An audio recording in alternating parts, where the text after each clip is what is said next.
السلام عليكم ورحمة الله وبركاته. النهاردة إن شاء الله حلقة جديدة في يوميات في عالم الدواجن. الفيديو ده هنتكلم فيه عن استقبال الفراخ عمر يوم بإذن الله.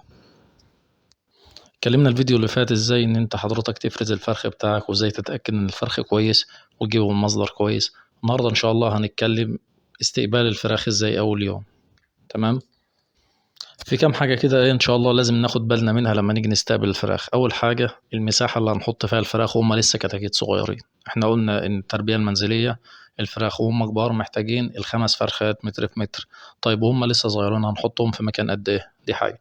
الحاجة التانية إن شاء الله الفرشة بتاعتنا ارتفاعها قد إيه؟ النشارة بتاعتنا هيبقى ارتفاعها قد إيه؟ هنتكلم كمان عن الدفع وعن الإضاءة الحاجات دي كلها إن شاء الله هنشوف الكلام ده كله فيديو وهنبتدي مع بعض كده إيه تربية يعني يمكن هي دي أصعب كمية تربية الكميات الصغيرة. العشر فرخات والخمستاشر فرخ دي أصعب كمية ممكن تربيها. لأن الكميات الكبيرة هي بتساعدك إن هي تتربى يعني حركية الفراخ لما تكون كمية كبيرة حيويتها الدفء الكلام ده كله بتظبط مع بعضه لما تكون الكميات كبيرة. الفراخ بتساعدك شوية لكن الكميات الصغيرة لا انت بتبقى محتاج ان انت اللي تهتم بها شوية وتظبط دفاها تظبط جوها الكلام ده. تمام. هنتكلم النهارده احنا بنشجع الناس ان هي تربي يعني دايما بقول للناس ربي حتى لو 10 فرخات 15 فرخ حتى لو كميات بسيطة. ربي الكميات البسيطة اللي توفر لك احسن من ان انت تشتري. تمام كده حاجة مضمونة وحاجة في البيت وحاجة كويسة. حتى لو كمية بسيطة مفيش فيها مشكلة. نبدأ بقى على بركة الله. بسم الله الرحمن الرحيم.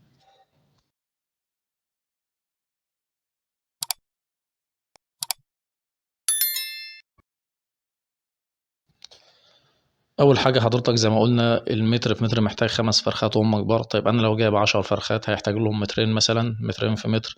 ده وهم كبار. طب وهم صغيرين بعمل إيه؟ باخد ربع المساحة باخد ربع المساحة اللي أنا هربيهم فيها وهم كبار. يعني أنا لو عندي أصلا مطبخ صغير كده مترين في متر باجي أنا آخد بس ربع المطبخ وربع المطبخ وبحط فيه العشر فرخات بتوعي.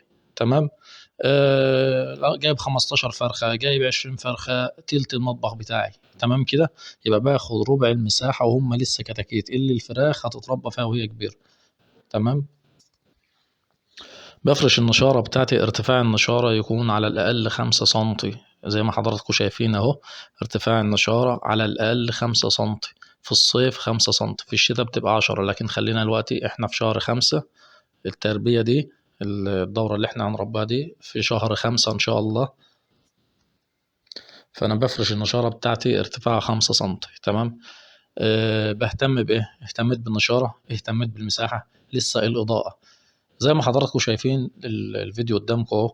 الإضاءة لازم تكون إضاءة عالية بعمل اللمبة ارتفاع اللمبة متر ونص مترين لمبة بيضة مش محتاج لمبة حمراء بالنهار. طيب دي بالنسبة للإضاءة.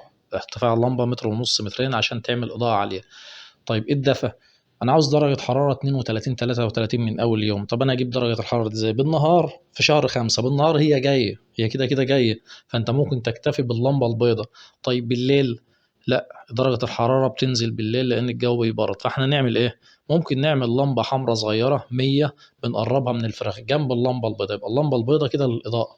اللمبة الحمراء الصغيرة اللي احنا هنعملها دي هتجيب معانا الدفع مفيش وعندي دفاية ممكن اجيبها بالدفاية بس بدل ما انا بكلف حضرتك اقول لك لا لازم دفاية والكلام ده. لمبة حمراء 100 صغيرة لو خليتها فوق الفرخ بنص متر هتدفي معاك مع اللمبة البيضة اللي فوق اللي هي اصلا عاملة اضاءة يبقى انت كده ظبطت الاضاءة وظبطت الدفع بتاعك. الترمومتر قدامك اهو مبين درجة الحرارة 30 32 عمر تاني يوم. دي كده 100 100 ما شاء الله. تمام كده. كده انا ظبطت مكاني وظبطت مساحتي. فرشت الفرشه بتاعتي بارتفاع 5 سم زي ما قلنا. الدفا بتاعي مظبوط قبل ما انزل الفراخ على الارض لازم اكون مظبط الدفا يعني ما انزلش الفراخ جات لي دلوقتي من عند المكان اللي انا اشتريته الفراخ معايا في الكرتونه اللي انا جبتها. بسيب الفراخ في المكان وبشغل اللمبه الحمراء بتاعتي وبشغل اللمبه البيضاء عشان اعلي الاضاءه بتاعت المكان. واشغل اللمبه الحمراء واسيب المكان ساعه ساعتين ما عنديش اي مشكله الفرخ لو جه اول يوم وما اكلش ساعتين ثلاثه عادي ما فيش فيها مشكله. تمام. لحد ما المكان بتاعي يمسك الدفا بتاعه درجه حراره اول يوم فوق ال 30. طبعا التهويات بتاعتي متقفله اول يوم مش هقول لك هو مش هتكلم على التهويه اول يوم. الاستقبال تهويتي كلها متقفله. الدفا بتاعي كده خلاص مظبوط. ابدا بقى اول ما المكان بتاعي يمسك دفا بقوم منزل الفراخ على الارض بكون انا مظبط سقاياتي ومظبط علافاتي حاطط العلافه وفيها كميه علف قليله. حاطط السقايه وهحط في السقاية بالتبادل 5 ساعات أو نص اليوم محلول معالجة جفاف. ادي محلول معالجة الجفاف. ونص اليوم لتاني يوم الصبح ان شاء الله هيبقى ايه؟ سكر، معلقة اكل كبيرة ملانة سكر. يبقى انا بحط حاجتين: محلول معالجة الجفاف اول ما الفراخ بتيجي، بحط كيسين محلول معالجة جفاف على السقاية اللي هي الاتنين لتر الصغيرة. تمام. مثلا من اول ما بتيجي من النهار لحد بالليل قبل النوم. وبالليل بغير محلول معالجة الجفاف واحط ايه؟ معلقة اكل كبيرة سكر. تمام كده. لتاني يوم الصبح ان شاء الله. طبعا من تاني يوم ما فيش سكر ولا حاجه، من تاني يوم هيبقى فيه دواء استقبال. تمام.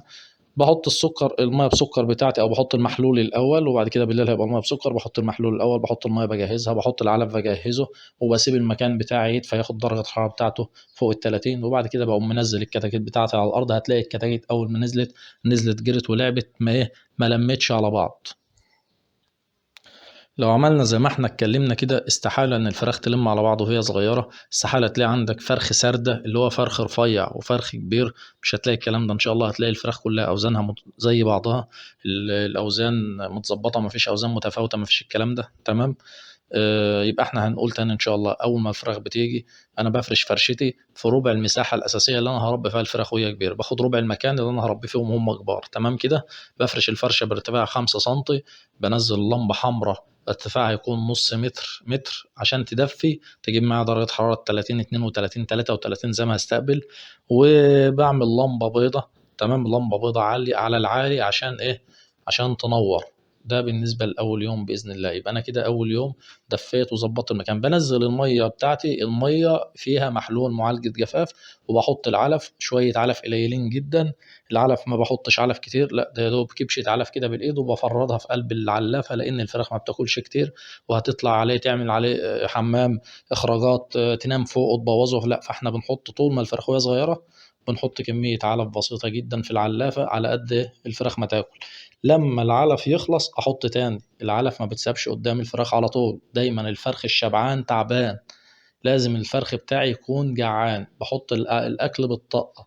فبحط شوية العلف واسيبهم لما يبقى العلف يخلص ان شاء الله، اصبر شوية واقوم حاطط علف تاني باذن الله، وهتلاقي الدنيا ماشية معانا باذن الله. تمام.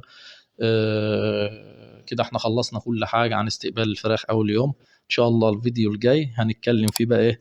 بداية من تاني يوم. هنحط علاج الاستقبال ازاي، هنمشي مع الفراخ ازاي اول 3 4 ايام باذن الله، بدايه من الفيديو الجاي ان شاء الله. والسلام عليكم ورحمه الله وبركاته.